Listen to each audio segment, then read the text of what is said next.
नमस्कार किसान भाइयों, स्वागत है आपका अपने चैनल किसान मित्र में। यह वीडियो सोयाबीन की खेती के लिए काफ़ी फायदेमंद जानकारी भरी होने वाली है, तो वीडियो को बिना स्किप किए पूरा ध्यान से देखें। साथ ही चैनल पर नए हैं तो वीडियो को लाइक व चैनल को सब्सक्राइब जरूर कर लें। वीडियो में आपकी फसल हार्वेस्टिंग तक की संपूर्ण जानकारी मिलने वाली है। आपको कहीं भी कोई जानकारी जुटाने की आवश्यकता नहीं पड़ेगी।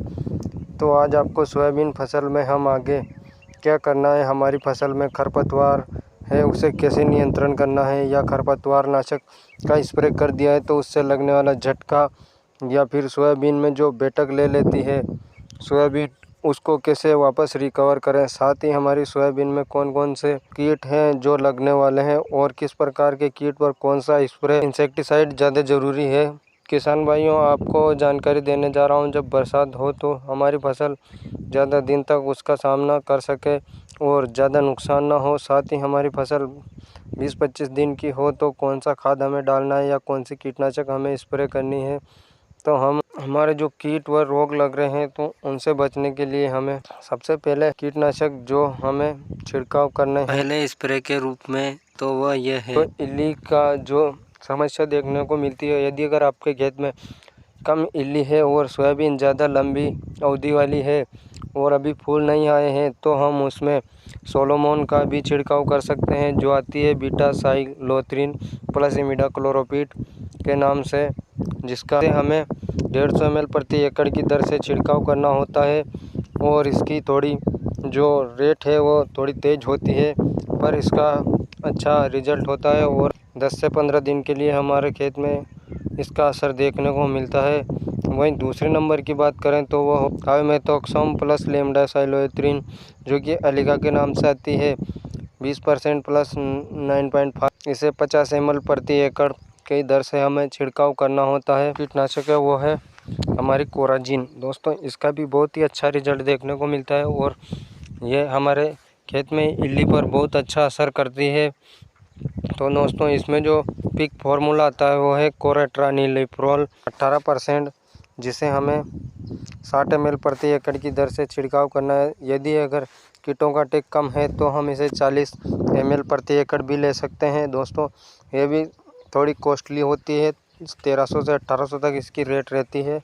आपकी फसल की अवस्था और फसल की उम्र के ऊपर ही कीटों के ऊपर ही निर्भर करता है कि कौन सी स्प्रे लें। यदि अगर लंबी अवधि और वैरायटी की है तो फूल आने के समय हम डाइमेथोक्सोम प्लस लेमडासाइलोथ्रिन को ले सकते हैं, और अगर 90 दिन में पकने वाली वैरायटी है तो हम और फूल दिखाई देने लग गए हैं तो प्रोफेनोफास 50 EC भी ले सकते हैं। तो किसान भाइयों, ये जो स्प्रे हैं तो इन दवाइयों से बहुत ही अच्छा रिजल्ट देखने को मिलेगा। साथ ही हमारे खेत की जो इल्ली है वो भी ख़त्म होने वाली है। साथ ही किसान भाइयों, अगर हमने जो खरपतवार नाशक का स्प्रे किया है उससे हमारी सोयाबीन ने अगर बेटक ले ली है तो हम उसके लिए कीटनाशक में ही जो हम इल्ली की दवा या फिर करेंगे, उसके साथ ही हमें NPK 11-36-24 को ले लेना है, जो कि माइक्रो न्यूट्रिशंस लाइन में आता है।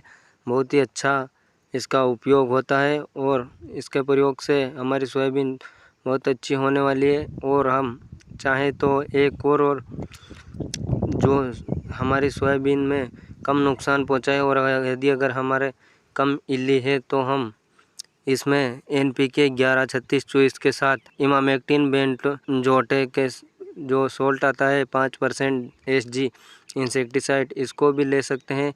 इमानेट के नाम से आता है, मैनकाइंड एग्रीटेक का, बहुत ही अच्छा है। और यदि अगर हमारे खेत में खरपतवार है तो हम इनके साथ टरगा सुपर, एंजिल आदि को ले सकते हैं। और हमने यदि अगर खरपतवार नाशक का स्प्रे नहीं किया है तो हम खरपतवार नाशक का भी बिल्कुल इसी प्रकार से स्प्रे करें।